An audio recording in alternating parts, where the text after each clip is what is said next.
जय श्री कृष्ण दोस्तों, एक बार फिर से आपका स्वागत है आपके अपने स्टडी ट्यूब यूट्यूब चैनल पे। दोस्तों, सुबह से लेकर शाम तक हम कुछ ना कुछ बोलते रहते हैं। ऐसे में मैं आपके लिए 15 ऐसे फ्रेजेस लाया हूँ जिनको अगर आप सीख लेते हैं तो आपकी इंग्लिश स्पीकिंग और आसान बन जाएगी। तो इस वीडियो को लास्ट तक देखिए। चलिए शुरू करते हैं। तो हमारा पहला फ्रेज है एनीथिंग एल्स, यानी और कुछ। जैसे मान लीजिए आपके घर में कोई मेहमान आए हैं और आप उनको कुछ सर्व कर रहे हैं, तो आप उनसे पूछेंगे एनीथिंग एल्स, और कुछ चाहिए, एनीथिंग एल्स। और अगर वो भी इंग्लिश को जानते होंगे, अगर इंग्लिश बोलते होंगे, तो आपको उत्तर में क्या बोलेंगे। हमारा दूसरा फ्रेज जैसे बोलेंगे नथिंग एल्स, नहीं और कुछ नहीं, नथिंग एल्स। ठीक है, अब हम आते हैं तीसरे फ्रेज पे। हमारा तीसरा फ्रेज है बस रहने दो। आप बहुत बारी कहते हैं कि बस रहने दो, बस बहुत हुआ। इसको आप इंग्लिश में कैसे कह सकते हैं?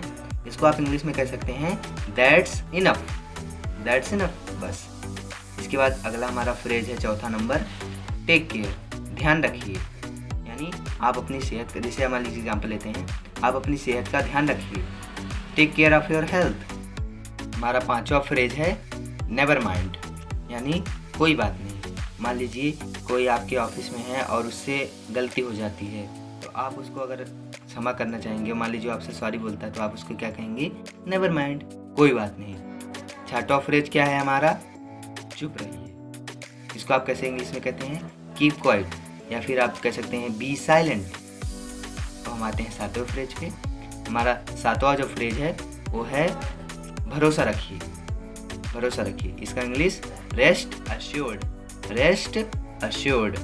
मान लीजिए आपका कोई दोस्त है, वो थोड़ा सा निराश है, या फिर उसके एग्ज़ाम में थोड़े कम नंबर आए हैं, आप उसको थोड़ा सा भरोसा दिलाते हैं ना कि भरोसा रखिए, अगली बार आप और अच्छा नंबर, मेहनत कीजिए, आप और अच्छा नंबर ला सकते हैं। तो ऐसे ही आप इसका प्रयोग कर सकते हैं। हमारा अगला फ्रेज है मैं अभी आ रहा हूँ। इसको आप इंग्लिश में बोल सकते हैं जस्ट कमिंग। या तो आप उसको पूरा ट्रांसलेट करके बोलिए, या फिर आप जल्दी से ऐसा बोल सकते हैं जस्ट कमिंग मम्मी। जैसे आपकी मम्मी बुला रही हैं आपको, तो आप कह सकते हैं जस्ट कमिंग मम्मी। जो अगला फ्रेज है वो है एज यू प्लीज़ या एज यू लाइक। इसका हिंदी मतलब होता है जैसी आपकी मर्जी। आप मान लीजिए कोई आपका दोस्त है, वो आपको ऑफर करता है चलिए कॉफ़ी पीने चलिए क्या, तो आप कहेंगे ठीक है, जैसी आपकी मर्जी। तो आप इसको कह सकते हैं ओके, एज यू प्लीज़। अगला फ्रेज जो है, जब आप किसी से बहुत दिनों के बाद मिलते हैं या फिर आप किसी से मिलते हैं, तो आप क्या कहते हैं, मतलब आपको उनको देख कर थोड़ी सी खुशी होती है, तो आप उनसे कह सकते हैं ग्लैड टू मीट यू, या फिर आप कह सकते हैं नाइस टू मीट यू। ये हमारा अगला फ्रेज है। इसका हिंदी मतलब होता है आपसे मिलकर खुशी हुई। और जो हमारा अगला फ्रेज है वो है इट्स माई प्लेजर। देखिए, जब आपसे कोई थैंक यू बोलता है, आप मिलकर किसी का हेल्प करते हैं और आपको बदले में थैंक यू बोलता है, तब आप क्या बोलते हैं? तो आप ज़्यादातर यही बोलते होंगे इट्स ओके, या फिर नो मेंशन। लेकिन आप ये भी बोल सकते हैं, जैसे मान लीजिए अगर सामने वाला कोई थोड़ा सा बड़ा एल्डर आदमी है, वो आपको थैंक यू बोले, तो आप ये कह सकते हैं इट्स माई प्लेजर, ये मेरा सौभाग्य है। अगला फ्रेज जो है हमारा है सावधान रहो, बी केयरफुल। ठीक है, इसके बाद हमारा जो अगला फ्रेज है वो है आपकी बड़ी कृपा होगी, सो काइंड ऑफ यू। मान लीजिए कोई आपको हेल्प करना चाहता है, आपको कोई नीड है, तो आप उससे कहेंगे आपकी बड़ी कृपा होगी, सो काइंड ऑफ यू। हमारा अगला फ्रेज है सेम टू यू, यानी इसका मतलब होता है आपको भी।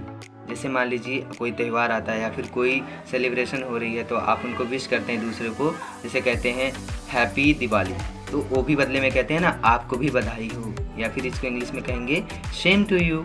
ठीक है, अब हमारा आखिरी फ्रेज है, मान लीजिए कोई कहीं पे चढ़ा हुआ है, मान लीजिए सीढ़ी पे चढ़ा हुआ है, छत पे है, तो आपको उसे कहना है नीचे आ जाओ, तो आप उसे कह सकते हैं get off please, get off please.